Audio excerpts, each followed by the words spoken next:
పెట్టిన మాత్రంలో ఎల్లూరు తాతకి తాళం వేస్తుంది. నాకు పిల్ల గిట్టుకున్నది బెడ్ రెస్ట్. ఆ పిల్లకి ఏం అది చేసేది లేదు అని ఆయన అంటే వద్దు, నాకు అవసరం లేదు, ఎల్లూరు మీరు అతను తాళం వేసి పోయి నా పరిష్కారం దొరకదు సార్. నా ఇల్లు పోయింది సార్. నేను గుజరాత్ పెద్దకులు వస్తుంది సార్. మొత్తం ఇల్లు పోయింది సార్. 50 లక్షలు ఇల్లు సార్. 8 లక్షలు బాగున్న వాళ్ళు పోలీస్ స్టేషన్ కొత్త కూడా పోలీస్ స్టేషన్లో కూడా పరిష్కారం దొరకలేదు సార్. 1 మంత్ అయితే పిల్ల డెలివరీ ఉంది సార్. నా అల్లుతో ఇచ్చేది పోతుంది, మా అయ్యమ్మతో ఇచ్చేది పోయింది, మాకు అంతా ఇచ్చేది పోయింది సార్. మేము బతక సార్, మీకు దండం పెట్టా. మా పోలీస్ పరిష్కారం దొరకలేదు సార్. మేము బతక సార్, మేము బతక నేను కట్టనండి. నా పిల్లల పరిస్థితికి ఇస్తుంది. ఇల్లే కావాలన్నట్టు, పైసలు వద్దట, ఇల్లే కావాలన్నట్టు. అయితే కష్టం వచ్చింది చూడ రాబేరు.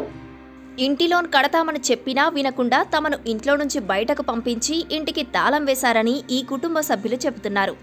8 లక్షల లోన్ కోసం 50 లక్షల విలువ చేసే ఇంటికి తాళం వేశారని బాధితులు ఆవేదన వ్యక్తం చేశారు. ఇంట్లో ఆడవాళ్లతో అనుచితంగా ప్రవర్తించారని చెప్పారు. మెదక్ జిల్లా తూప్రాన్, మనోహరాబాద్ ప్రాంతాల్లో మైక్రో ఫైనాన్స్ నిర్వాహకుల వేధింపులు తీవ్రమయ్యాయని విమర్శలు వస్తున్నాయి. లోన్ నిర్వాహకుల వేధింపులు భరించలేక ఇటీవల ఇదే ప్రాంతంలో ఓ మహిళ బలవన్మరణానికి పాల్పడింది. 1 మంత్ అయితే పిల్ల డెలివరీ ఉంది సార్. నా అల్లుతో ఇచ్చేది పోతుంది, మా అయ్యమ్మతో ఇచ్చేది పోయింది, మాకు అంతా ఇచ్చేది పోయింది సార్. మేము బతక సార్, మీకు దండం పెట్టా. మా పోలీస్ పరిష్కారం దొరకలేదు సార్. మేము బతక సార్, మేము బతక సార్.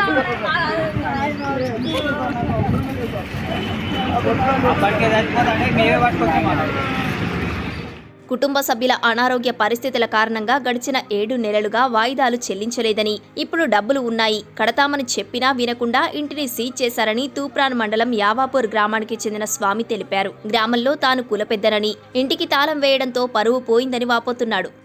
నా పరిష్కారం దొరకదు సార్. నా ఇల్లు పోయింది సార్. నేను గుజరాత్ పెద్దకులు వస్తుంది సార్. మొత్తం ఇల్లు పోయింది సార్.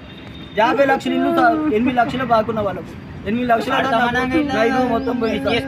పోలీస్ స్టేషన్ కొత్త కూడా పోలీస్ స్టేషన్లో కూడా పరిష్కారం దొరకలేదు సార్. నివాస్ అనే మైక్రో ఫైనాన్స్ సంస్థ నుంచి 2 ఏళ్ల కిందట 10 లక్షల రూపాయల లోన్ తీసుకున్నామని స్వామి తెలిపారు. 14 నెలల వరకు వాయిదాలను చెల్లించామని ఆయన చెప్పారు. 7 నెలల కిందట తన తమ్ముడికి కుమారుడు పుట్టి చనిపోవడం, ఆ తర్వాత తన బిడ్డకు పెళ్లి చేయడం తదితర కారణాల రీత్యా లోన్ వాయిదాలు చెల్లించలేకపోయానని ఆయన చెబుతున్నాడు. ఇప్పుడు 2 లక్షల రూపాయల నగదు ఉంది, బంగారం ఉంది అని చెప్తున్నా వినకుండా ఇంటి నుంచి అందర్నీ బయటకు తోసేసి ఇంటికి తాళం వేశారని ఆయన ఆరోపిస్తున్నారు. నేను యావపూర్ స్వామిని గుజరాత్ పెద్దకులు వస్తుంది. అయితే 10 లక్షల ఒక 2 సంవత్సరాల కింద 10 లక్షల లోన్ తీసుకున్నాము సారు. తీసుకొని 1 సంవత్సరం 12 నెలలు కట్టినాము. మా తమ్ముడు ఈయన కొడుకు పుట్టి చచ్చిపోయాడు. ఆర్థిక ఇబ్బందులు వచ్చినాయి. ఒక 8 నెలలు 6 నెలలు 7 నెలలు అయిపోయినాయి. అంతనే మా బిడ్డకు పెళ్ళి అయింది. పీటీ కొనేపల్లికి ఇచ్చినాము. ప్రెగ్నెంట్ అయిపోయింది. అలానే పైసల జర వెళ్ళక మాకు ఇబ్బంది అయిపోయి ఆపేసిన. నీలపుర హాస్పిటల్ 7th మంత్స్లో మా బిడ్డకు నీలపుర హాస్పిటల్లో ఉమ్మునీరు తక్కువైందని 3 నెలలు పాటు అక్కడనే ఉంచుకొని ట్రీట్మెంట్ చేసిరు. అంతనే వీళ్ళు వచ్చి ఫోన్ చేసిరు. మేము హాస్పిటల్ ఉన్నాము, మేమేం చెప్పలేకుండా పోయినాము. ఇప్పుడు చెప్పలేకుండా పోయినందుకు నన్ను రిస్క్ పెట్టకూడదు, ఛార్జింగ్ పెట్టడం కూడా టైం లేదు అని అంటే మేము తాళం వేస్తామంటే వేస్తే ఆడకడలు చెప్తారు తీయని అన్న. ఆయన వెళ్ళిపోయారు. ఇలా పండుగ రోజు ఈ రోజు వచ్చి అకస్మాత్తుగా చెప్పులతో ఇంట్లోకి వచ్చేసిరు. హౌసింగ్ వాళ్ళము మేము ధనధాని ఇంట్లోకి వచ్చేసిరు. అప్పుడే ఇంట్లోకి వచ్చేసి ఏ ఫైనాన్స్ వాళ్ళు అంటే హౌసింగ్ ఫైనాన్స్ అంటే మీకు డ్యూ ఉందా అంటే పైసలు కడతామని అంటున్నాము.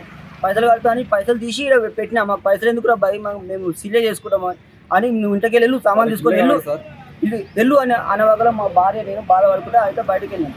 ఆ పిల్లకు టాబ్లెట్ వేసుకునేది ఉండే, ఉమ్మునీరు టాబ్లెట్. ఈ పిల్ల ఎగ్జామ్స్ ఉన్నాయి. మేము మా నడుపుతాముడు, మా అమ్మ, మా చిన్న తమ్ముడు, వీళ్ళందరూ పిల్లకు ఎగ్జామ్స్ ఫెయిల్ అయిపోయినాయి. ఇప్పుడు నాది ఏం పరిస్థితి, ఏం లేక నువ్వు సస్తే రావు బతుకురా అని బయటకు నూకేసిరు. వాళ్ళు గేట్ వేస్తున్నారు. ఇంట్లో పెద్ద పిల్లది 5 తులాల బంగారం ఉన్నది. మా ఇంటికి వచ్చి ఉన్నది కాబట్టి బంగారం ఉన్నది, ఎండి ఉన్నది. 2 లక్షల రూపాయలు ఉన్నాయి. పైసలు కడతామంటే పైసలు వద్దు మాకు ఇల్లే కావాలని సీల్ చేసుకొని పోయిస్తారు. ఈ పోలీస్ స్టేషన్కి వస్తే కూడా పోలీస్ స్టేషన్లో కూడా ఏం న్యాయం చెప్తలేరు. ఇప్పుడు నాది ఏం పరిస్థితి.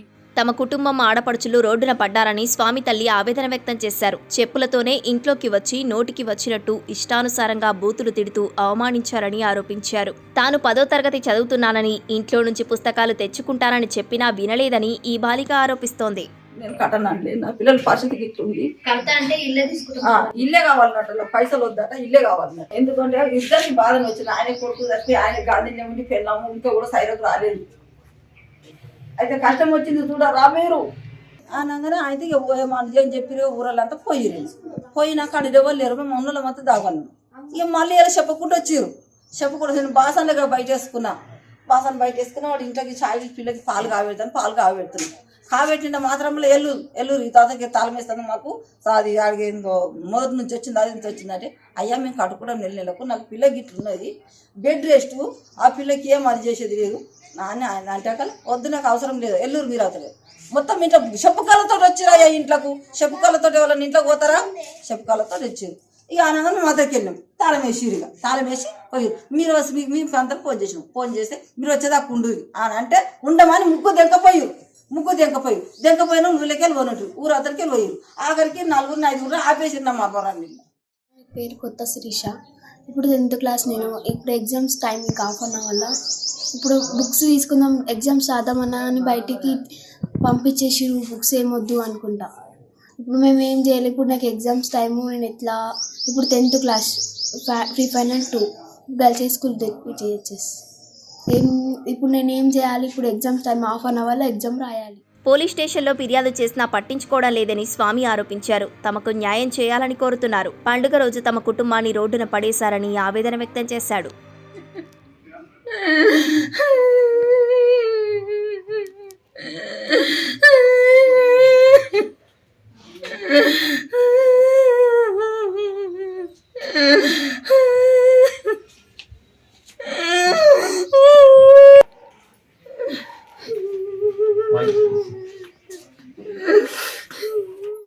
నా పరిష్కారం దొరకదు సార్. నా ఇల్లు పోయింది సార్. నేను ముదిరాజు పెద్ద కులాస్తుంది సార్. మొత్తం ఇల్లు పోయింది సార్. 50 లక్షల ఇల్లు సార్. 8 లక్షలు బాగున్న వాళ్ళకు 8 లక్షలు మొత్తం పోయింది సార్. పోలీస్ స్టేషన్ కొత్త కూడా పోలీస్ స్టేషన్ లో కూడా పరిష్కారం దొరకలేదు సార్. పిల్ల డెలివరీ 1 మంత్ అయితే పిల్ల డెలివరీ ఉంది సార్. నా అల్లుతో ఇచ్చేది పోతుంది, మా అయ్యమ్మతో ఇచ్చేది పోతుంది, మాకు అంతా ఇచ్చేది పోయింది సార్. మేము బతక సార్, మీ దండం పెట్టా, మాకు పోలీస్ పరిష్కారం దొరకలేదు సార్. మేము బతక సార్, మేము బతక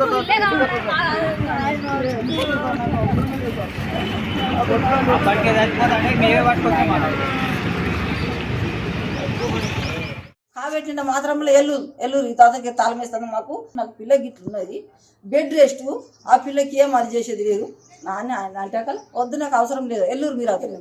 తాళం వేసిరు, ఇక తాళం వేసి పోయారు. మీరు నా పరిష్కారం దొరకదు సార్. నా ఇల్లు పోయింది సార్. నేను ముదిరాజు పెద్ద కులాస్తుంది సార్.